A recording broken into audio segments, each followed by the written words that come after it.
Picture this. You've been carnivore for a week, maybe a month, maybe long enough that your friends think you've joined a secret steak society. You're feeling better. Your cravings calm down. Your genes stop having an argument with you. And then you look at your coffee. You look at that little sprinkle of garlic powder. You look at the cheese in the fridge like it's your ex texting, "Hey stranger." And suddenly you're asking the question that every carnivore eventually asks. Doc, is this allowed? Welcome to the carnivore gray area, the place where diet purity meets real life, and where people can argue about cinnamon longer than they argue about politics at Thanksgiving. Today I'm giving you a practical carnivore cheat sheet by ranking 5 borderline foods: coffee, dairy, spices, honey, and gums. Not based on vibes, based on what most commonly affects inflammation, gut symptoms, sleep, cravings, and insulin.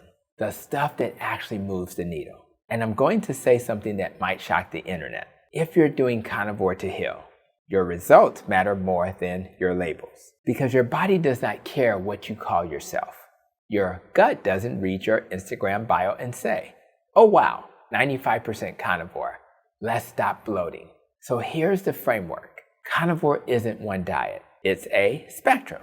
At one end, strict ruminant meat and water, usually used as a therapeutic elimination plan for autoimmune issues, severe IBS, skin flares, cravings, or metabolic dysfunction. In the middle, meat focused with a few extras that don't wreck results. At the other end, I'm carnivore-ish, but my coffee has more ingredients than my mom's sweet potato pie. No shame, but we need clarity. So today, I'm ranking these gray area foods from most carnivore compatible to most likely to derail progress. And before somebody comments, "But Dr. Hampton, honey is natural," I say, so is poison ivy. Natural doesn't mean do what you want.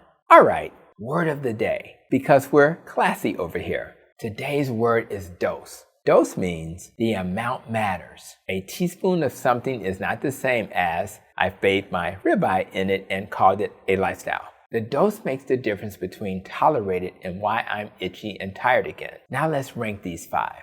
Number 5 on the most likely to cause problems list is honey. I'm starting with the spiciest one because I love you. Honey is basically sugar with a good public relations team. Yes, it has trace nutrients. Yes, it has antioxidant compounds, but metabolically, it's mostly glucose and fructose, carbohydrates that can spike insulin, increase hunger signals, and light up cravings in people who are insulin resistant or sugar sensitive. And fructose has a special talent. It likes to head straight to the liver. For many people, especially those already dealing with fatty liver or metabolic syndrome, honey can quietly turn into, "Why am I hungry again in 45 minutes?" If your goal is fat loss, appetite control, or metabolic healing, honey is the most likely of these 5 to pull you out of the groove. So my rule is simple. If you're using honey, you're not in the gray area anymore. You're building a little sugar porch onto the carnivore house. If you're metabolically healthy, super active, and using a tiny amount as a deliberate choice, fine. But if you're healing, honey is a later food, not a now food. Number 4, gums. And yes, we're talking about the stuff in keto-friendly products. Xanthan gum, gar gum, acacia, carrageenan, gallon gum. These are the thickeners and stabilizers. People add them for texture. Your gut sometimes responds like you added drywall. Here's why gums are tricky. They can ferment in the gut, change stool patterns, increase gas and bloating, and in sensitive people, they can irritate the gut lining or worsen IBS symptoms. Also, gums tend to show up in foods that are engineered to keep you snacking. Ice creams, salsas, low-carb treats. So even if the gum itself isn't the villain, it can be attached to a food that keeps your brain in snack mode. If you're doing carnivore for gut healing, skin issues, or cravings, gums are often a hidden speed bump. Not everyone reacts, but when people do, it can look like bloating, loose stools, constipation, reflux, brain fog, or that vague feeling of I'm not as sharp as I was last week. Number 3, dairy.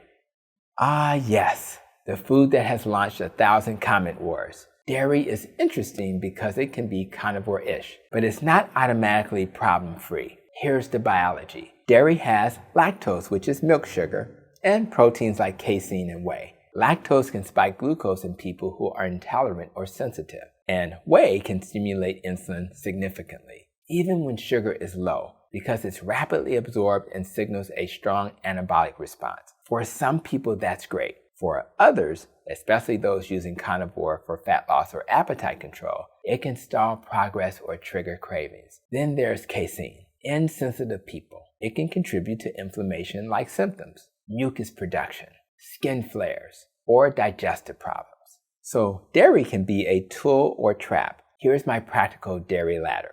Most compatible: ghee and butter. Lower lactose, minimum protein. Next, hard-aged cheeses. Lower lactose, but still protein. Then, heavy cream. Low lactose, but easy to overdo.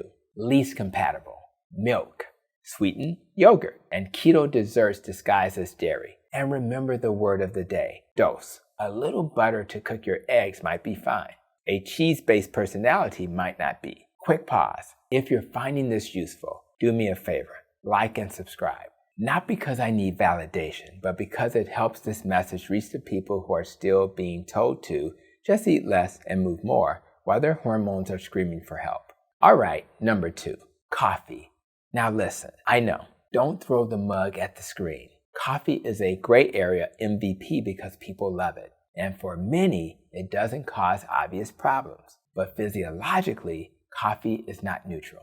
Caffeine can increase cortisol and adrenaline, which can be fine unless it disrupts sleep, worsens anxiety, triggers palpitations, or increases sugar cravings later in the day. Sleep is a metabolic superpower. If coffee steals your sleep, coffee is stealing your fat loss. Coffee can also irritate the stomach lining in some people, worsen reflux, and in the sensitive gut population like me, it can turn "I'm fine" into "why am I running to the bathroom like it's my job?" And here's the sneaky part. It's rarely coffee. It's coffee plus sweeteners, plus cream, plus flavored syrups, plus zero sugar stuff that somehow tastes like a carnivore. So coffee can be tolerated, but it's a common reason people stall without realizing it. My coffee rules if you're trying to heal: keep it black for a trial period. No sweeteners, no keto creamers with gums and oils, no all-day sipping, and no caffeine after late morning if sleep is fragile.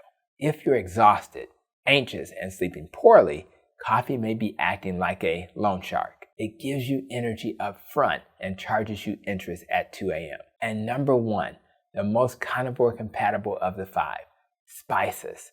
Yes, spices are plants. Yes, the strict carnivore crowd is about to type in all caps, but most spices are used in tiny amounts. And for many people, they don't meaningfully impact insulin or inflammation. Spices can actually improve adherence, because if your diet feels like punishment, your brain will eventually rebel.